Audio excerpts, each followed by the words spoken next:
Hello everyone, welcome to our channel where we learn science in the simplest way.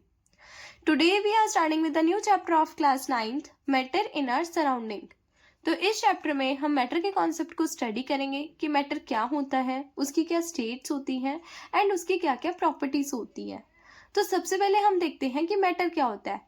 Matter का मतलब होता है कि ऐसी कोई सी भी चीज जिसके पास अपना एक मास हो और वो स्पेस ऑक्यूपाई कर रहा हो, उसको हम मैटर बोलते हैं। जैसे कि ये पेंसिल है, ठीक है।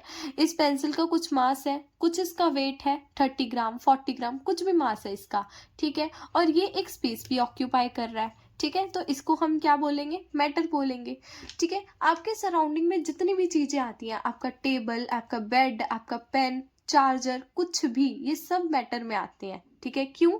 क्योंकि सबका एक मास है और सब स्पेस को ऑक्यूपाई कर रहे हैं, इस वजह से। इवन लिविंग भी ऑर्गेनिज्म भी मैटर में आते हैं, ठीक है। Every living and non living is a matter, ठीक है। Anything that has mass and occupy space is called matter. जैसे कि टेबल, पेन, चेयर, ये सब मैटर में आते हैं।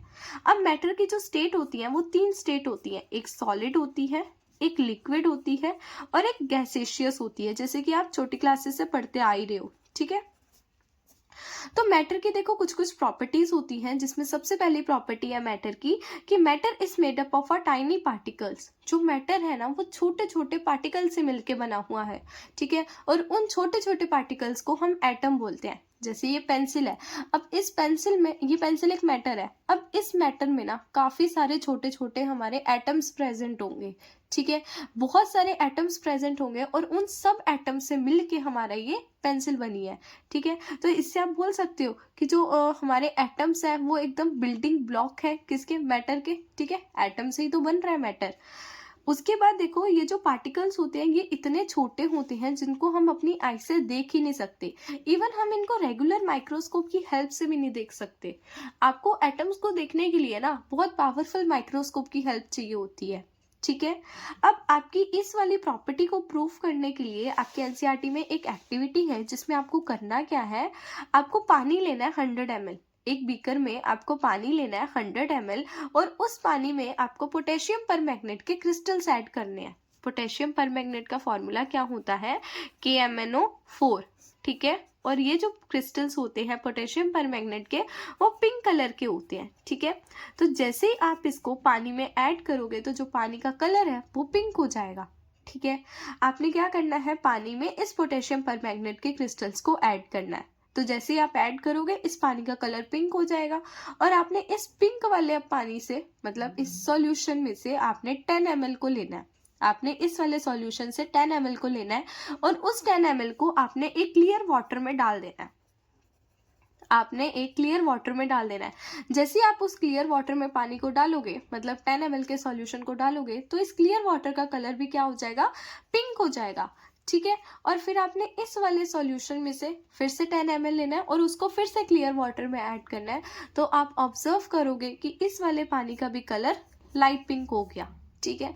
अब ऐसा हो क्यों रहा है? क्योंकि पोटेशियम परमैंगनेट के हर एक क्रिस्टल्स में, ठीक है, पोटेशियम परमैंगनेट के हर एक क्रिस्टल में मिलियन ऑफ एटम्स प्रेजेंट है, जो कि क्या होते जा रहे हैं? ट्रांसफर होते जा रहे हैं, ठीक है।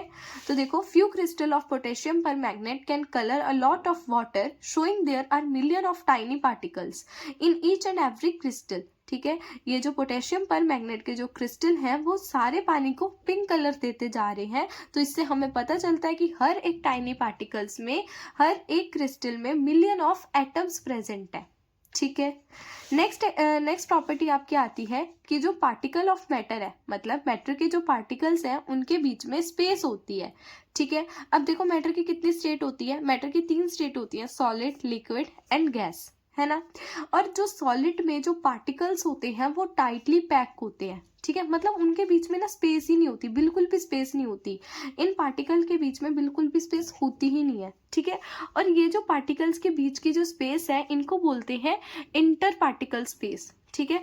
तो सॉलिड में जो इंटर पार्टिकल स्पेस होती है वो बहुत ज्यादा कम होती है, इवन होती ही नहीं है, ठीक है। जिसकी वजह से वो एकदम सॉलिड रहते हैं, एकदम रिजिड रहते हैं। जैसे कि ये पेंसिल है, अब इस पेंसिल के जो पार्टिकल्स हैं वो क्या है? एकदम टाइटली पैक्ड है, ठीक है। उसके बाद आते हैं लिक्विड। लिक्विड के जो पार्टिकल्स होते हैं वो लूजली पैक्ड होते हैं, और जो गैसेशियस के जो पार्टिकल्स होते हैं वो फ्रीली मूवेबल होते हैं। तो सबसे ज़्यादा स्पेस, मतलब मैटर के पार्टिकल्स में सबसे ज़्यादा स्पेस किस में होती है? गैस में होती है, फिर लिक्विड में होती है, एंड देन सॉलिड में होती है। ठीक है, तो अब देखो जो इंटर पार्टिकल्स जो स्पेस है वो सबसे ज़्यादा कम किस में है? गैस में है, उससे कम लिक्विड में, सबसे कम सॉलिड में है। ठीक है, अब आपकी इस वाली प्रॉपर्टी को प्रूव करने के लिए आपके एनसीईआरटी में एक और एक्टिविटी है, एक्टिविटी 1.1, जिसमें आपको क्या करना है? पानी लेना है और पानी में आपको चीनी को डिसॉल्व करना है। ठीक है, ये पानी के क्या है? पार्टिकल्स है। जैसे ही आप इसमें शुगर को ऐड करोगे तो आप नोटिस करते होगे, जैसे ही आप पानी में आप शुगर डालो, ठीक है, जैसे ही आप पानी में शुगर डालोगे ना, तो जो पानी का लेवल है आपको थोड़ा ऊपर दिखाई मिलेगा। मतलब पहले पानी इतना था, अब पानी आपको थोड़ा इतना देखने को मिलेगा। ठीक है, फिर आप उसको स्टर करोगे, मतलब आप उसको चम्मच से जब घुमाओगे तो जो पानी का लेवल है वो दोबारा से इतना ही हो गया। मतलब जितना इस वाले पानी का लेवल था उतना ही इस वाले वाटर का हो गया। अब ऐसा क्यों हुआ? तो देखो, जैसे हमने शुगर डाली थी तो शुगर के जो पार्टिकल्स थे वो एकदम बैठ गए। ठीक है, जैसे हमने उसको घुमाया, स्टर करा, ठीक है, तो जो शुगर के जो पार्टिकल्स है वो वाटर के पार्टिकल्स के स्पेस के बीच में आके एडजस्ट हो गए। जैसे कि ये पानी है, ठीक है, ये पानी के पार्टिकल्स है। जैसे हमने इसमें शुगर ऐड करी और उसको स्टर करा, तो जो शुगर के पार्टिकल्स हैं वो इस स्पेस में अपने आप को क्या कर लिए? एडजस्ट कर लिए। ठीक है, वो अपने आप को इस स्पेस में एडजस्ट कर लिया, जिसकी वजह से इस पानी का जो लेवल है वो इतना ही है। ठीक है, तो देखो, the particles of sugar adjust और fit in the particles of water. ठीक है, तो इससे हमें पता चलता है कि हर एक एटम में, मतलब हर एक पार्टिकल्स में क्या होती है? स्पेस होती है। ठीक है, तीसरी प्रॉपर्टी है matter, particles of matter are continuously moving. जो मैटर के पार्टिकल्स होते हैं ना वो कॉन्टिन्यूसली मूव करते रहते हैं। ठीक है, ये आपको दिखाई नहीं देते। जैसे ये पेंसिल है, अब इस पेंसिल में जितने भी एटम्स हैं वो कॉन्स्टेंटली मूव कर रहे हैं, लेकिन वो आपको दिख नहीं रहे हैं। ठीक है, particles of matter are always moving. जैसे कि आप एग्जाम्पल इसका है, जैसे परफ्यूम है, आप परफ्यूम लगाते हो, ठीक है, तो उस परफ्यूम की जो खुशबू है, जो फ्रेगनेंस है उस परफ्यूम की, वो पूरे कमरे में स्प्रेड हो जाती है ना। उस पूरे कमरे में स्प्रेड क्यों हो रही है? क्योंकि जो परफ्यूम में जो पार्टिकल्स है, परफ्यूम की गैस में जो पार्टिकल्स हैं वो फ्रीली मूव हो रहे हैं, वो इधर जा रहे हैं, इधर जा रहे हैं, मतलब वो फ्रीली स्प्रेड हो रहे हैं। ठीक है, इससे हमें पता चलता है कि जो मैटर के पार्टिकल्स हैं वो कॉन्स्टेंटली मूविंग है। ठीक है, the smell of perfume spread in a room because the presence of particle in a perfume are moving. ठीक है, अब देखो सबसे ज़्यादा कौन से पार्टिकल्स मूव करते हैं? गैस के पार्टिकल्स। क्यों? क्योंकि जो गैस में जो स्पेस होती है वो बहुत ज़्यादा कम होती है। गैस में जो स्पेस होती है वो इतनी कम होती है कि गैस के जो पार्टिकल्स होते हैं वो फ्रीली मूव कर सकते हैं, है ना। लिक्विड के पार्टिकल्स भी मूव कर सकते हैं, बट इतना नहीं कर सकते जितना गैस के। सॉलिड के पार्टिकल्स मूव नहीं करते हैं, मतलब करते भी तो थोड़ा कम करते हैं, क्योंकि वो टाइटली पैक्ड होते हैं। उनके बीच में जो इंटर पार्टिकल स्पेस होती है वो ज़्यादा होती है। गैस में जो इंटर पार्टिकल स्पेस होती है वो बहुत कम होती है। ठीक है, अब इसको भी प्रूव करने के लिए एक एक्टिविटी है, एक्टिविटी 1.3, जिसमें क्या करते हो आप एक लेते हो, अगरबत्ती होती है, अगरबत्ती को जब आप जलाओगे तो जो उसके पार्टिकल्स है, जो उसकी गैस है, जैसे आप अगरबत्ती को जलाते हो तो उसकी जो खुशबू होती है वो पूरे कमरे में स्प्रेड हो जाती है ना। वो ऐसा क्यों हो रहा है? क्योंकि जो गैस के पार्टिकल्स है वो एयर के पार्टिकल्स के साथ आके एडजस्ट हो रही है, एयर के पार्टिकल्स के साथ मिक्स हो रहे हैं। ठीक है, the smell of incense spread in whole room because the particle of gases produced by burning of incense stick mix with particle of air and move rapidly। वो क्या करते हैं? एयर के पार्टिकल के साथ मिक्स हो जाते हैं और वो रैपिडली मूव करते हैं, जिसकी वजह से वो पूरे कमरे में स्प्रेड हो जाते हैं। ठीक है, नेक्स्ट प्रॉपर्टी है particles of matter attract each other. जो मैटर के पार्टिकल्स होते हैं वो एक दूसरे को अट्रैक्ट करते हैं। जैसे कि हमारे पास ये मैटर है और इसके अंदर ये पार्टिकल्स है, तो ये जो पार्टिकल्स है ना ये एक दूसरे के ऊपर क्या लगाते हैं? फोर्स लगाते हैं और इनको अपनी तरफ खींच के रखते हैं, जिसको हम क्या बोलते हैं? Force of attraction. जिसको क्या बोलते हैं? Force of attraction. ठीक है। ये जो पार्टिकल्स के बीच में क्या लग रही है, ये पार्टिकल्स अपने साथ वाले पार्टिकल्स को फोर्स लगाते हैं, अपनी तरफ अट्रैक्ट करते हैं, और इस फोर्स को हम बोलते हैं फोर्स ऑफ अट्रैक्शन। और ये जो फोर्स ऑफ अट्रैक्शन होती है ये सॉलिड में सबसे ज़्यादा होती है। सॉलिड में सबसे ज़्यादा क्यों होगी, क्योंकि सॉलिड के जो पार्टिकल्स होते हैं वो एकदम टाइटली पैक होते हैं, तो ये एक दूसरे को बहुत ज़्यादा अट्रैक्ट करके रखते हैं, ठीक है। लिक्विड में कम होती है एंड गैसेशियस में उससे भी कम होती है, ठीक है। देखो एयर में क्या होता है, very weak inter particle force of attraction. Air में जो inter particle force of attraction होता है ना वो बहुत ज़्यादा कम होता है।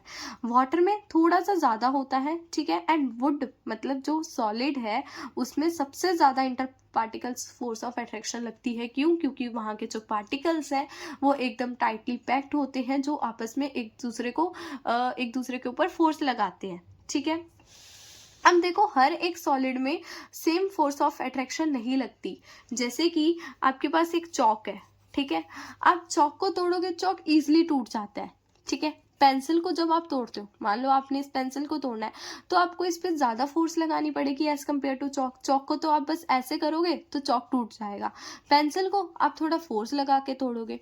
लेकिन जो आयरन की नेल है, ठीक है, आयरन की नेल को आप तोड़ सकते हो, नहीं तोड़ सकते, क्योंकि वो आयरन की बनी हुई है, क्योंकि उसके बीच में जो फोर्स ऑफ अट्रैक्शन है, उसके पार्टिकल्स में जो फोर्स ऑफ अट्रैक्शन है वो बहुत ज़्यादा लगती है, ठीक है। अब चौक में जो force of inter particle interaction है, मतलब फोर्स ऑफ अट्रैक्शन है जो इंटर पार्टिकल्स के बीच में, वो बहुत ज़्यादा कम थी, ठीक है। इस वजह से चौक आसानी से टूट गया। लेकिन आयरन नेल्स में जो फोर्स ऑफ अट्रैक्शन है वो बहुत ज़्यादा है, जिसकी वजह से उसको हम ब्रेक नहीं कर पा रहे हैं।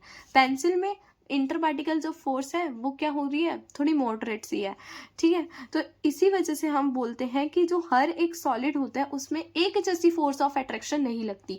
सॉलिड्स में भी किसी में कम फोर्स ऑफ अट्रैक्शन लगती है तो किसी में ज़्यादा फोर्स ऑफ अट्रैक्शन लगती है, ठीक है। तो ये आपकी सारी की सारी मैटर की प्रॉपर्टीज थी।